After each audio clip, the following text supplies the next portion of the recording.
My name's Scott Nugent. I'm a lesbian, and I'm a trans man. But my most important role is that of a parent to 3 incredible children. I'm a mother, a woman who has given birth and carried life. I'm here today to put an end to the idea that medically transitioning children is about human rights. It is not. It's about money. Market research predicts that gender-affirming care will generate more than $5 billion a year in less than a decade. The truth is that medical transition is experimental, dangerous, and it doesn't cure anything. In fact, your question, there's only 7 studies that stated that medically transitioning children is beneficial, and every single one of them has either been modified with not enough time or participants or, oops, we were sorry. Yet these are the pamphlets and the studies that are still given to parents currently. And of course, society doesn't know that because you don't cover it. We now have children's hospitals all over Europe halting and banning all childhood medical transition, calling it the worst medical scandal in modern history. Yet here in the United States, we have bigots everywhere. We have transgender people. We have gays and lesbians trying to talk. And people that are not trans and not gay and lesbian are calling us bigots. I underwent close to $1 million worth of surgeries and hormone therapies to change from Kelly to Scott, a trans man. And then I almost died in the process. And I certainly have cut many, many years off of my life. In fact, I probably won't live long enough to meet my grandkids because I still, to this day, get recurring infections.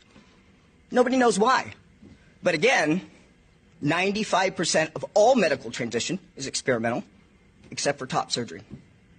We have no idea what's going to happen to these kids because it's never been studied. But we are seeing early onset osteoporosis. We are seeing hearts and lungs the size of 12-year-olds. And if you couple that with the only long-term study that followed these transgender people for 30 years in Sweden, Sweden is the leading country for transgender medicine. 2 months ago, they halted and stopped all medicalization of children. Do you know why? Well, there's a documentary that you won't find here in the United States, but they're finding something in addition. Girls' spines are not fusing together properly while on puberty blockers. We have 15-year-olds walking like this for the rest of their lives, and they won't live past 30. But you say he's a bigot. You see, I tried to kill off my female self because I was sold a lie. I was sold that I was actually a man trapped in a woman's body, that my masculine traits and my strong personality were proof that I was really a man. I was told that all my pain and self-loathing would magically disappear if only I pumped my body with testosterone, removed my breasts, and altered my genitalia. I was tricked at 42, at a vulnerable place. One day I thought, God, maybe I'm born in the wrong body. I was married to a woman who just despised being a lesbian. And one comment of maybe I was born in the wrong body. Next week, I was sitting in front of a trans woman therapist who asked me, how long have you been dressing like a man? At 42, that sentence has changed the trajectory of my life. You guys don't seem to understand that I'm not going to meet my grandkids because of this crap. And you call him a bigot. You see, I was perfect just the way I was. If only I was told, and we tell girls, because it's happening to girls way more than boys, is that there is no one way for a woman to be a woman. And there's no one way for a man to be a man. Why don't we start affirming that it's okay to be who they are. No, what we're doing is we're pushing a medical process that if a child gets on it at 14 and lives to 85, that generates $1.5 million in synthetic hormone. Do you guys get that? That doesn't even cover complications. It doesn't cover surgery. And yet you call him a bigot. And you don't talk to me. You show all of the people, trans women are women. We need to let children have the time to learn to love their natural bodies and embrace their differences. Because the truth is that the kids that are wanting to medically transition are the most vulnerable parts of our society. They are the ones that are same-sex attracted. This bigot, he's trying to protect gays and lesbians, future gays and lesbians, but you call him a bigot. They are children that are mentally gifted.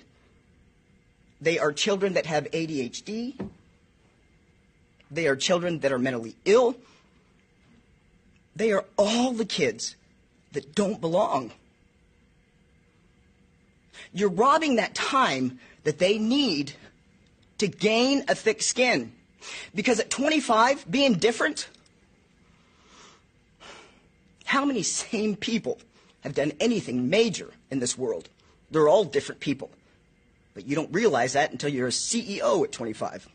You're stealing that from them.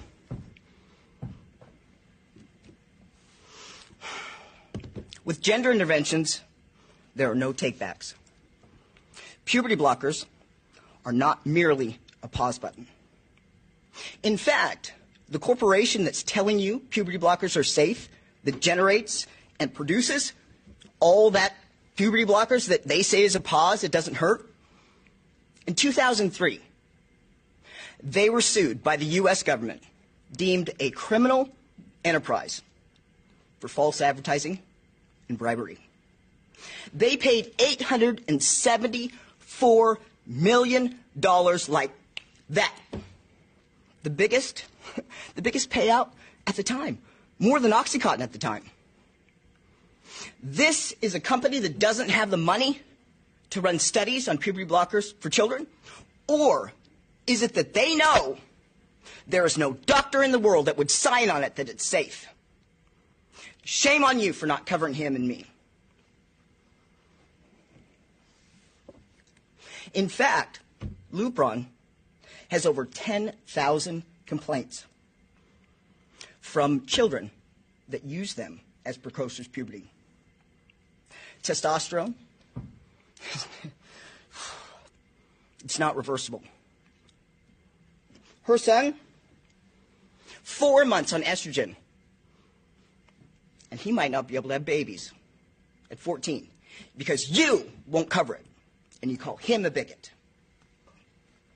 I ask this question.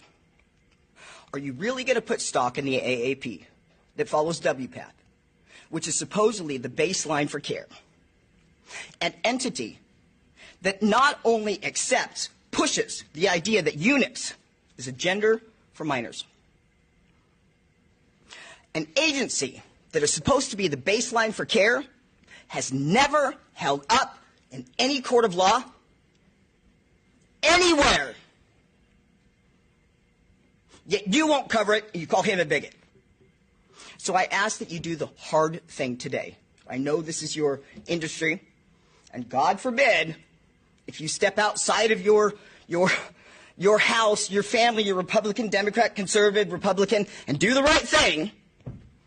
But if you do, I'll tell you one thing.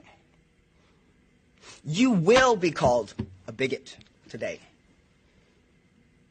But those bigots in history will go down as heroes. So are you in the media that can save these kids? Are you going to do the right thing and cover and investigate and ask questions and interview everybody? Or are you just going to sit there and record, change women,